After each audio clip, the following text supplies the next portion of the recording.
Hey, everybody, welcome to my guest tonight. I'm your host, Jeff Revilla. I've got an amazing, super talented guest joining me tonight, Ash Fox. We're talking photography, proposals, 3,000 engagements. When love is in the air and your heart's on the line, Ash Fox makes the moment perfectly shine. 3,000 yeses, emotions that gleam, turning proposals into a lifelong dream. It's my guest tonight with Jeff Revilla. Stories of passion, drive, and thriller. From love to legacy, she's made her mark. Ash Fox lights up the dark. Wow. Well, welcome to the show. Thank you for having me, Jeff. That was incredible, honestly. Yeah. It's always a nice surprise. It's a little foreshadowing to what we're going to be talking about for this episode. And this podcast is kind of an origin stories. We like to go back to see who you were, to see who you became, who you are. And one of the big themes is going to be photography of this session. That was not really a session. This isn't therapy, but for photography, was that something you were drawn to early on? Did you always like looking through the lens of a camera? No. The answer, Jeff, is no.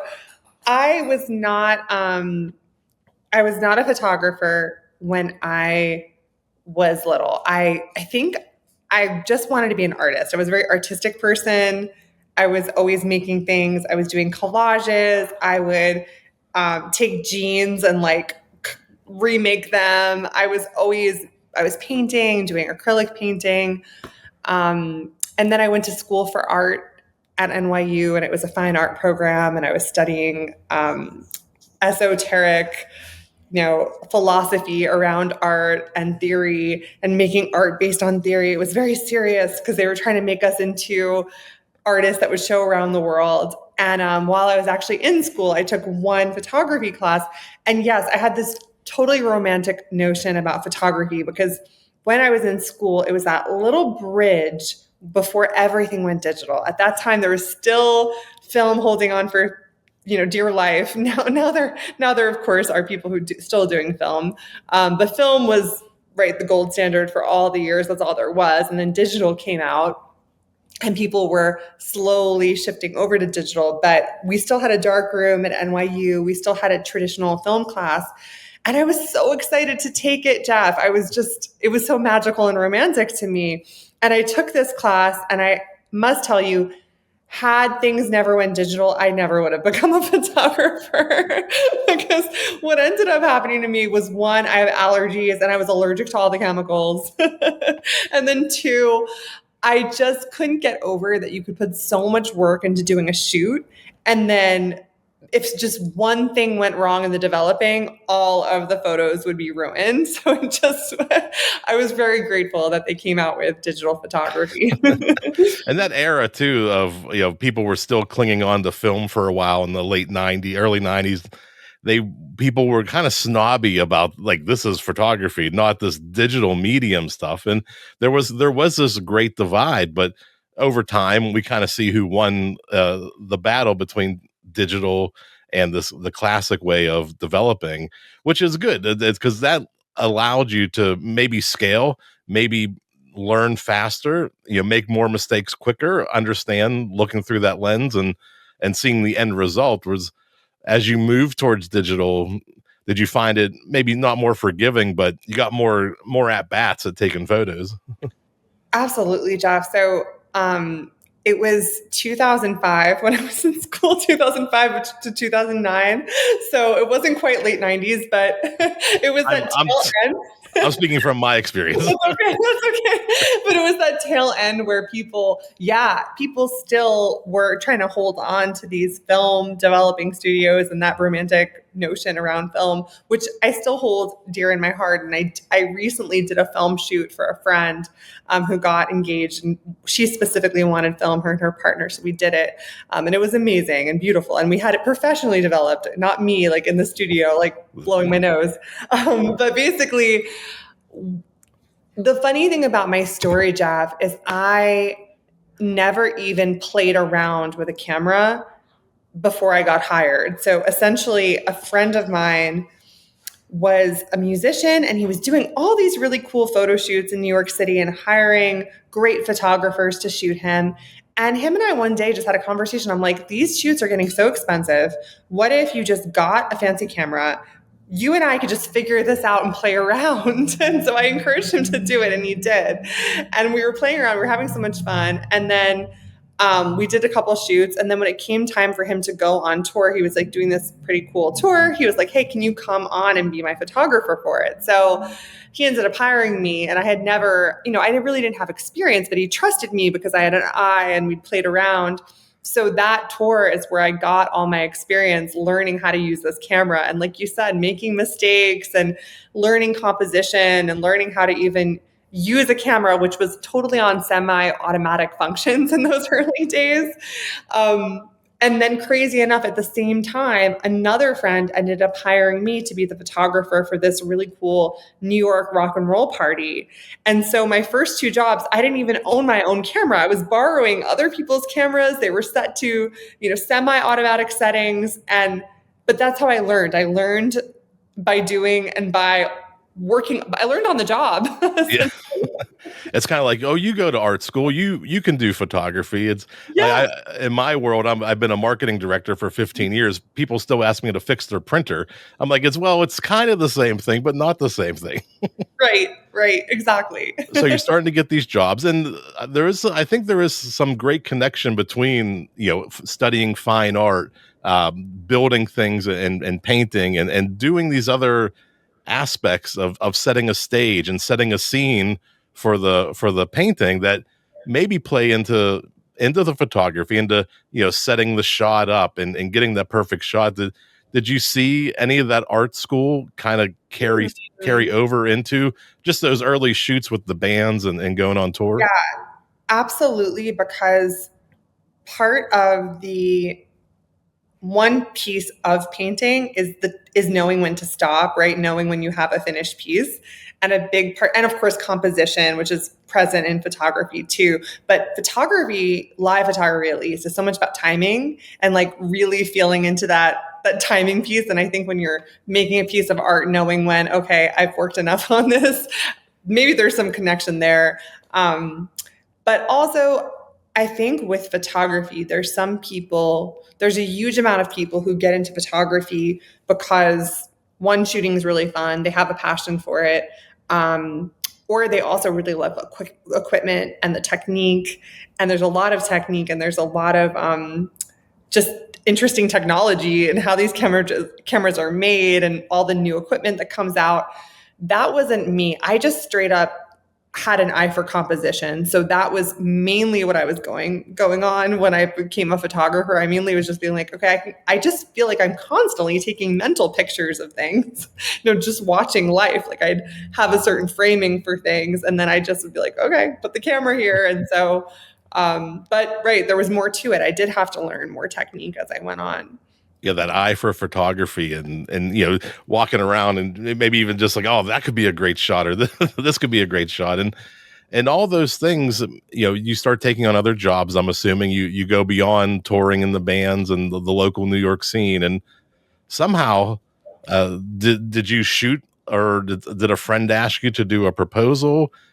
You kind of take a pivot here a little bit. Oh yeah, and but they're still tied together, right? You do both on some of these, I believe. Well, the way that it happened was I got to my breaking point in this really cool music scene. So I was in this like rock and roll revival music scene that was happening in New York around 2010. And so what was going on right then was there had been this really cool downtown like hipster indie music scene. That was like what everyone was into, like the Yeah Yeah Yeahs and all these the Strokes and all those cool bands. And I think there was a reaction to that in the rock and roll world. It was like, what happened to all these other cool genres where kind of like the 1980s, the 70s, where there was a little bit more of a rock star and fashion were bigger parts of it, I suppose. I don't even know what I'm saying, because someone could say that the indie rock scene is totally fashionable and cool too. It is, but it was more of like a I don't know if you know what I mean, like that kind of bravado. Yeah. So people wanted to bring that back. And there was this really cool scene spearheaded by this amazing DJ, Cal Calco. He was a really good friend. And he was starting this new party that was called Ladyland. It was very, very cool. And it ended up being in all the magazines and papers. And he ended up using me as the photographer for this party. And so I absolutely loved this whole scene. I loved photographing these bands. It was magical. I loved being around other artists. I was just so excited. And Jeff, I was like, you know what?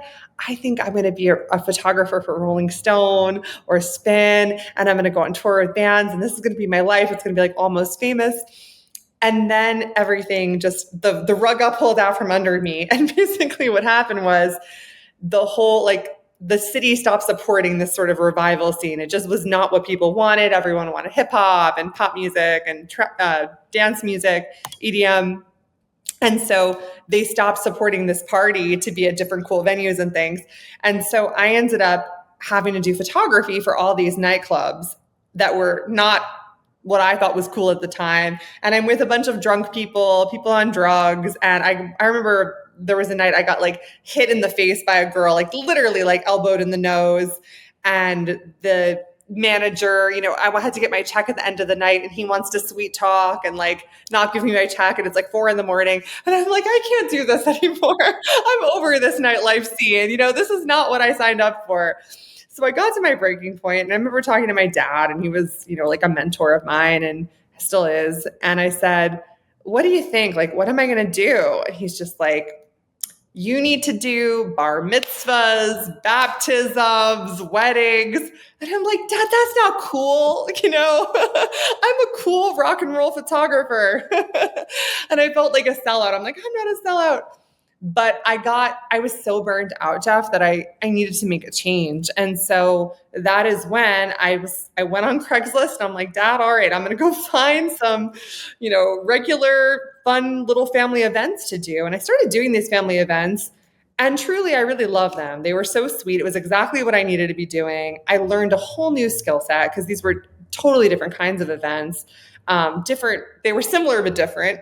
And I started doing corporate work as well. And I was kind of that Jill of all trades photographer who does a little bit of everything. And then one fateful day, a job came in the door, and it was a man who said, I need you to shoot my marriage proposal. And this was around, what year was this? This was like early days, like maybe 2012. So Instagram wasn't what it is at all. You know, it hadn't really birthed. It was more Facebook those days. But you didn't see people posting pictures of their proposals. Like the only thing couples and families really would post is maybe like one picture from their wedding or their honeymoon or something like that. And so I just was like, what? He wants his proposal? Photographs of his proposal? This is crazy. Why would you want that? Because I was like, this is a private, intimate moment. So I kind of thought it was strange, but it was a job. So I went and did it. And back then, you know, I wasn't a proposal expert, you know, or an advisor like I am now. And so I went to go do this proposal, and I just had my long lens. I showed up. He told me he had blonde hair. His girlfriend had blonde hair. He was in a blue shirt. She's in a green dress. Just find us and shoot the moment. So I'm waiting in this hut. I've got my long lens. I'm like a sniper, just waiting for that perfect moment. And all of a sudden, I forgot to mention, he was going to propose on the lake in Central Park, which is like that famous park in New York, in a little rowboat that you can take out, which is very cute and romantic. However, at the moment, so I'm waiting for him, and at the moment he's about to propose, he turns the boat in the wrong direction. So now, you know, I can't swim to go into the water to get the right angle. So I just had to get what I had to get. And I shoot the moment. The couple comes out after. They're so happy. I tell them what happened. I'm like, you know, I got what I could get. He turned the boat in the wrong direction, so we couldn't see her reaction, but it still came out good. They were so happy. And I said to myself, this is actually such a romantic, incredible moment. I think everybody needs photos of this. Like, this is just amazing. You know, totally changed my perception in the same way that I never knew I'd become a photographer, the same way that I never knew that I would actually enjoy shooting family events. This was something totally unexpected too. And so after that proposal, the craziest thing happened. The following week, I got another email, and it was from a mom planning a proposal for her son on the lake in a rowboat in Central Park. The word's out. It was exactly the same proposal. So I was like, you are in luck because I just did a proposal there. I'll help you with everything. And so I told her, okay, your son needs to come at this time. He needs to turn the boat at this moment. And like, so everything worked perfectly. And when we were done, she came to me and she just said, Ash, you don't understand what this meant to our family. Like, this is your calling in life. You're meant to help people with their proposals. And again, like, I was like, okay, all right, hon. Like, I do all kinds of photography. I didn't think proposals was the be all end all for myself, but she was really onto something because that is exactly what ended up happening. Proposals became my whole world, my whole life. And now here I am, like so many years later. It's 2025. We've done 3,000 proposals. We don't just photograph proposals now. It's everything we do is based in photography. We want gorgeous shots, but I help people with everything, with ideas, with locations, with strategy, decoys, planning, making sure your partner's surprised, beautiful decorations, locations, private locations, public locations, whatever you need. So it's kind of wild. So that was the beginning. That was my origin story. Yeah, the thing I like about your story and this niche is you found a business model where people are at the happiest they may ever be in their life, and you're there on that day when capturing this one moment. It's such a great service, and I've like the mother said, you don't know what you just gave our family. Like, this is the best gift ever, and you're able to surround yourself with that time and time again. 3,000 times you've got people on their happiest day of their life. It's like a dream business model if you think of it that way. I'm just impressed that how often. I guess let me go back. How often do you have a bad day on a proposal day? Do they ever go sour? Thank goodness they don't. Yeah. I mean, no one's ever said no, and Yeah. we've done so many. So that's wonderful, and I can't take full credit for that, right? It's the Yeah. That's pretty good. proposers who are good people, and that's why no one says no to them. But things don't go sour. It's more that it is what we do. You're right. I'm so blessed because these are such happy moments. Like, I'm not a funeral photographer or anything like that, or a divorce photographer. There could be a niche there too. Totally could be. But we do proposals, and it is a really just magical, happy moment. That's the milestone at the start of the whole wedding sequence that to follow. But it is stressful. And you know what? We're primarily in New York. People do planning sessions with me. People from all over the world, all over the country do planning sessions with me just to get advice on their proposals, and I help them. But for full service proposal planning, we do that in New York City. And so New York City is kind of a crazy, I think you live there, Jeff, right? Like, it's a wild, busy, crazy, crowded, action-packed place that has a lot of it can be a logistical nightmare at times. So you have to coordinate so many different things. And so there's a lot that goes into the proposals. And also, my clients are at a very tender moment for themselves, because even when your partner wants to marry you, because first of all, you should never propose to anyone if you don't think that they're going to say yes, but it still is like kind of tender and vulnerable because you're making this proclamation to the person you love the most that you're ready to spend your life with them. There's a lot leading up to it. It's a big commitment. And also, they love their partner so much. Like, this is their best friend. This is their lover. They want to make them happy. And I don't think anybody wants to walk away feeling like, my partner, I didn't do enough. Like, they didn't feel cherished by what I did. So yeah, there's sometimes some stress riding on the stakes are high, I think. Oh, and in New York too, it's sometimes a guerrilla mission where you hop out of a car, you got to get to the corner to get the shot, and hopefully there's not a lot of people there. So there's a lot of things are happening in New York all the time. Do you have any that really jump out at you as like maybe one of your top favorite events you've ever planned? Oh gosh. Okay. So let me think for a minute. There's so many great ones. And normally what makes them my favorite is not what the proposal was, but just like the people who were part of it. Because just some great people over the years that I've worked with. I mean, they're all really special. Just big-hearted people who want to do something really nice and want to make their partner happy. Okay, a couple of my favorites just off the top of my head. So you might laugh when I tell you that one of my favorite proposals, just because you're a New Yorker, Jeff, I believe you are. I'm a Pittsburgher. Oh, you're a Pittsburgher? I have been to New York, but I live in Pittsburgh. You know why I think you're from New York? Because your studio back there looks like it's straight out of New York. You're in Pittsburgh. That's my theater. I have a theater for podcasting out here and outside of Pittsburgh. Wow, that's awesome, Jeff. Okay, well, I'm good. I'm glad you told me that. I think it's because it's called My Guest Tonight, and I'm just thinking like I'm on the tonight show. But basically, my favorite, but the reason I say you might laugh at this if you are a New Yorker is one of my favorite proposals of all time is actually in Times Square. And it was a proposal we did for my client. He's Australian, and we got this giant billboard in the middle of Times Square for him. I will say I don't recommend Times Square billboard proposals anymore, just because for a lot of reasons. But this one was so special to me because generally I don't get to hear the guy's speech or the girl's speech, because that's sort of the private moment. Like we're not taping there. Sometimes we do video for the proposals, but we're not capturing audio around what they say when they propose. And a lot of times you can't hear it, even if you're photographing, because you're too kind of far away to hear what they have to say. But he basically put his speech on the billboard, and it just made me cry because it was just so sweet.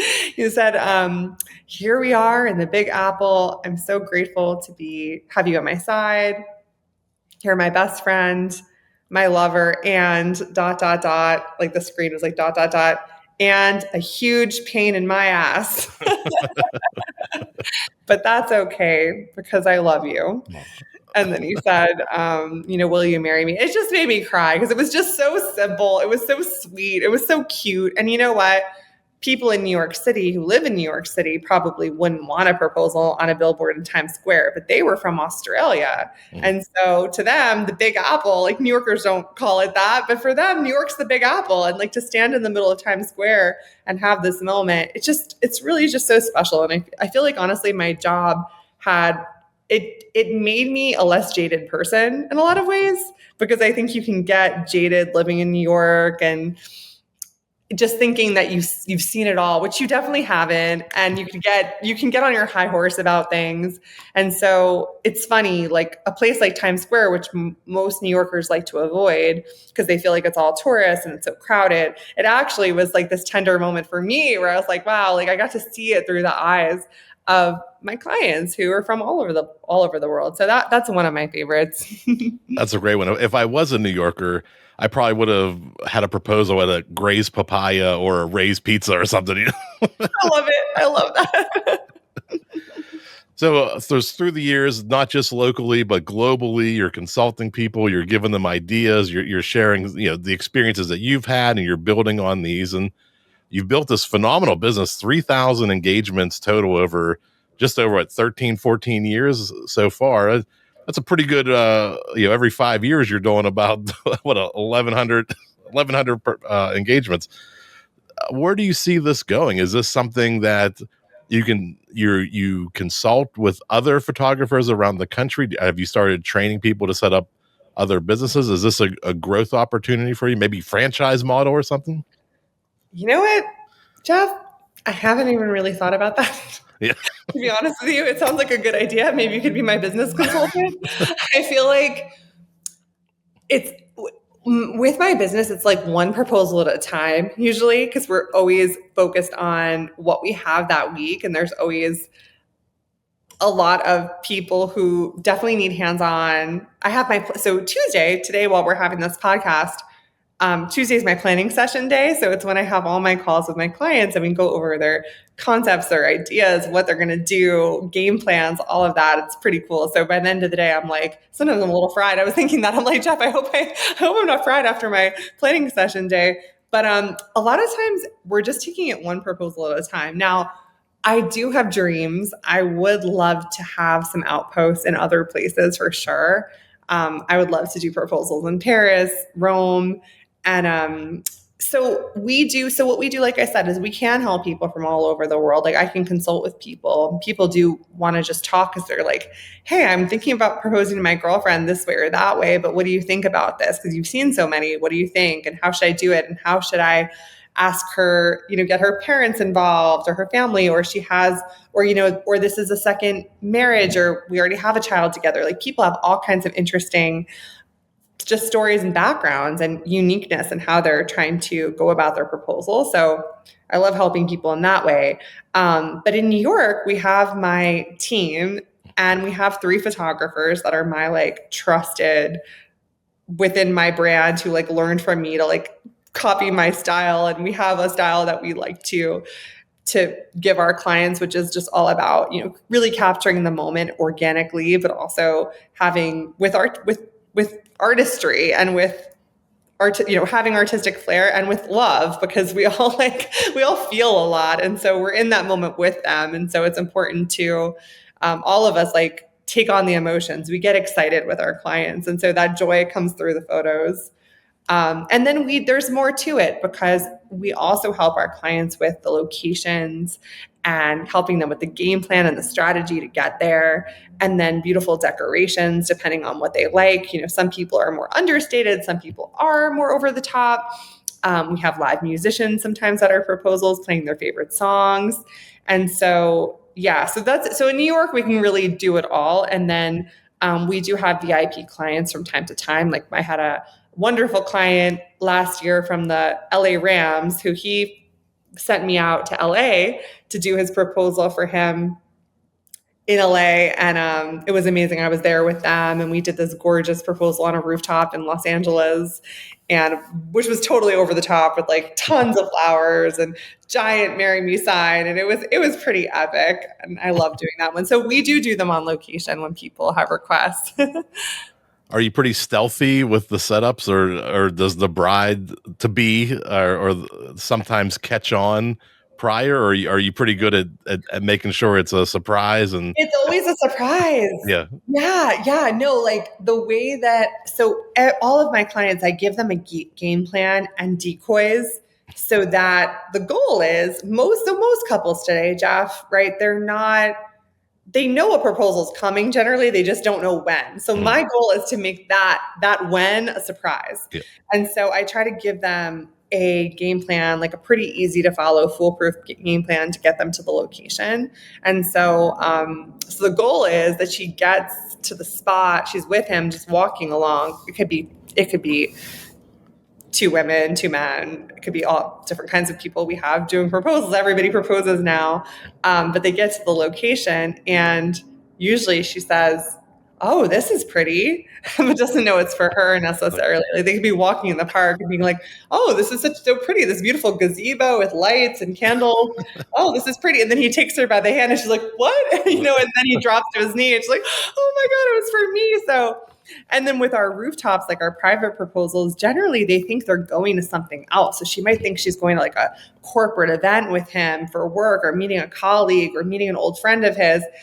We even had a client, this was hilarious. We had a guy, he worked in real estate. And so he was headed to his rooftop proposal and we had him tell his girlfriend that he's picking up some paperwork before dinner for like a contract he just signed. And she goes up with him and she just died. She's like, "This is not what I thought," and he proposed to her. It was just so great. She's like, "Wait, you didn't get the contract wasn't real?" No. And even better one, my favorite decoy is we had a client, I told him to tell her that he just bought a new pair of AirPods on Facebook Marketplace and he's just got to pick them up before dinner. And she gets up there and it's like a gorgeous rooftop and he gets on his knee and she's like, "Oh my God," she was so shocked. So it's fun. Oh my goodness. So much fun. This is an amazing concept. It wasn't something I was really familiar with, but when you hear about what you're doing and the memories that you're building for people at the moment, the most precious moment in their lives, it's an incredible service, an incredible offering. Ash Fox, the best way for people to get in touch with you, or they want to reach out and plan the proposal of their dreams, how can they do that? Oh my gosh. Well, thank you, Jeff. Thank you for having me. And if you want to reach out to me, I'd love to talk to you, whether you're just looking for inspiration, ideas, you want to be like, just look at positive, happy memories or happy moments. My Instagram's Ashfox Proposals, ASHFOX Proposals with an S at the end. And you can DM us over there. You can just follow and look at our pretty pictures and video of the proposals we do. And then if you want to get in touch about your proposal, feel free to get in touch, DM us. We're also on TikTok, Ashfox Proposals, and then my website, ashfoxproposals.com. Awesome. I will have all those links in the show notes. Let's go back to that theme song. When love is in the air and your heart's on the line, Ashfox makes the moment perfectly shine. 3,000 yeses, emotions that gleam, turning proposals into a lifelong dream. It's my guest tonight with Jeff Revilla. Stories of passion, drive and thriller. From love to legacy, she's made her mark. Ashfox lights up the dark. Whatever you're talking about, the early days of New York rock and roll, I watched a great documentary a few years ago called Meet Me in the Bathroom. And it's the story of the Strokes and the Yeah Yeah Yeahs and all. It's a great, if you ever get a chance. I wonder if Ash was in the background of any of those shots. Like, well, you're probably back there taking photos during some of the concerts. It's I gotta watch that. Yeah. That's so cool. That's awesome. Thanks for telling me that, Jeff. I gotta check that out. I love all like rock and roll documentaries. I watched the Billy Joel one recently, and I just did you see that? I loved it so much. I haven't. I want to check it out. Yeah, once that gets in your blood, like it's hard to get it out of your system. Like I spent 20 years skateboarding, and I owned a skate shop and a skate park. I grew up in punk rock, like 80s and 90s. Like I still listen to punk rock, and I'm 50 years old now. Yeah, why not? It never leaves you. No, it doesn't leave you. They always say that too. They say the music you listen to in high school is the music you listen to when you're like 90 years old. Yeah, I'm in trouble. I love it.